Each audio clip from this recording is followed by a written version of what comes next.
Howdy, it's me. Recently I've been discovering some of Voigtlander's premium APO Lanthar line of camera lenses, and so far they've been excellent. One of the most highly rated of their lineup though is what you see before you today, the Voigtländer 50mm f2 APO Lanthar. It's for Sony's full-frame E-mount cameras, although there's also a version available on Leica M-mount, which is cosmetically a bit different but apparently optically the same. I'd like to thank Voigtländer for loaning this lens to me for a couple of weeks for testing, although as usual this is a totally independent review. I had to give the lens back afterwards unfortunately, and probably because its price is a huge $1,000 or just over £850 here in the UK. That is a massive price tag for a 50mm manual focus lens with a maximum aperture of f2. But whether it's good value for money or not is another question altogether, as all the reports I've read about this thing claim that it's something pretty special. Well, we'll be the judge of that in just a minute. Either way, just like any bright 50mm lens on a full-frame camera, this one brings you a nice standard field of view and offers you a fairly bright aperture as well for getting moderately out of focus backgrounds. It has the potential to be a super useful lens. Well, let's take a look at its build quality first. It's not a big lens, but at 365 grams, it has enough weight to it to reassure you that there's a decent amount of glass inside. The lens may have a slightly old-fashioned aesthetic design, but the build quality itself is absolutely gorgeous.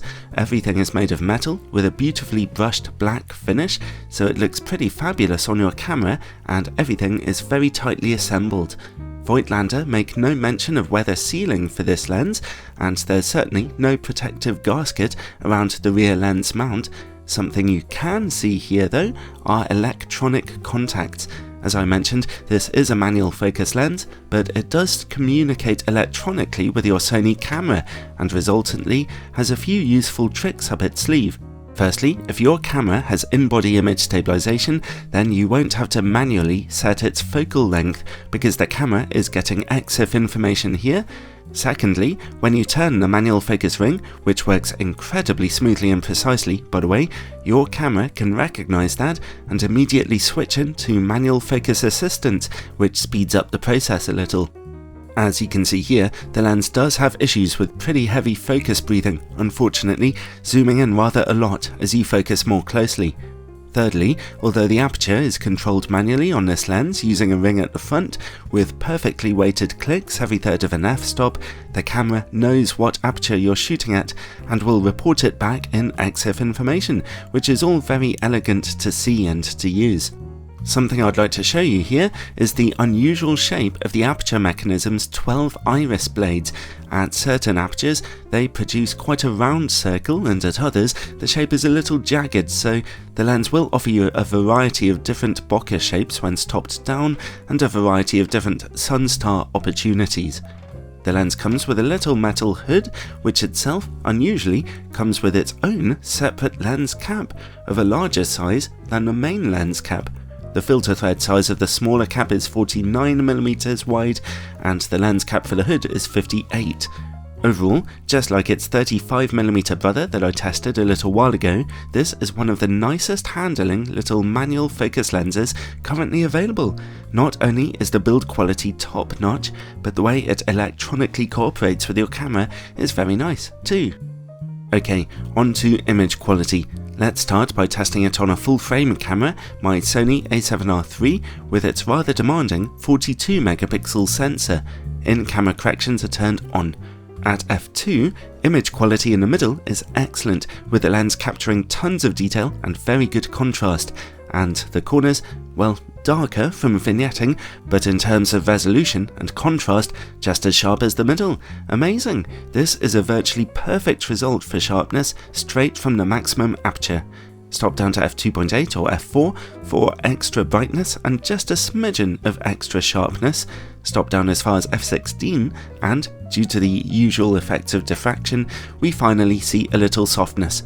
Overall though, on a full frame camera, it is 10 out of 10 here. You can't expect any more sharpness than that, realistically. Alright, how about on an APS-C camera? I'm now mounting it onto my Sony a5100 with its 24 megapixel sensor. Hate to spoil the surprise, but it's the same story here. Straight from f2, we see absolutely awesome sharpness and contrast in the middle, and also over into the corners, and the camera's smaller APS-C sensor is cropping out the worst of the vignetting that we saw on full frame. The lens stays this sharp down to f11, where diffraction is softening the image again, and at f16, unavoidably, the image looks rather soft. Still, diffraction is as inevitable as death and taxes, so again, it's a 10 out of 10 performance here. Okay, let's see about distortion and vignetting on a full-frame camera. These images are taken with in-camera corrections turned off. The good news is that we are dealing with only a negligible level of pincushion distortion here, nothing you'd ever begin to notice in real life. Less encouraging is that crazy vignetting. The image corners are very dark at the brightest aperture, as suggested by the full-frame test chart pictures before.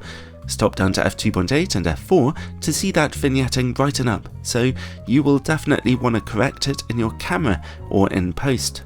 This lens can focus down to about 44 centimeters, just average for a 50mm optic really. Normally you'd expect a softer image close up, but even at f2, the Voigtländer lens is as sharp as ever, which is particularly satisfying for someone like me who loves his close-up photography. Now, let's see how the lens works against bright lights. It's a good but not perfect performance here. We are seeing a purple flaring pattern and a touch of haziness, but it's not as bad as most other 50mm lenses I've tested. While we're working in the dark, let's take a look at Coma Levels too, and, well, I had to double check that I really had shot this picture at the brightest aperture because even at f2, there's no visible coma smearing. Excellent. Okay, well, let's zoom out and look for sun stars. Stop down to f5.6 and they emerge quite strongly, getting stronger at f8 and f11, so yeah, fantastic there too. Now, let's see about the quality of this lens's bokeh. Again, the lens distinguishes itself by rendering even quite difficult backgrounds very softly here. However, due to that rather small front glass element, it is worth noting some rather strong cat's eye shapes in the image corners. And finally, related to bokeh comes longitudinal chromatic aberration. This is difficult for manufacturers to correct, although with its APO designation or apochromatic, this lens should be doing a good job, and as you can see at f2, no real problems here. Wonderful. Overall, well, the Voigtländer 50mm f2 APO Lanthar is almost the dictionary definition of a guilty pleasure.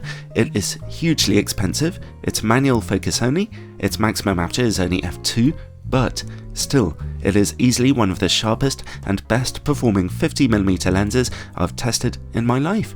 If you were to go ahead and buy it, then this lens will perform unquestionably for you, and it has no optical weaknesses to take into consideration except for the usual vignetting, which is to a large extent unavoidable.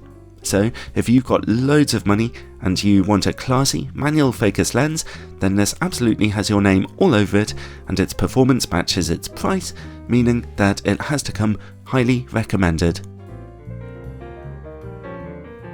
Gah, I really do enjoy testing all these lenses out for you guys and girls.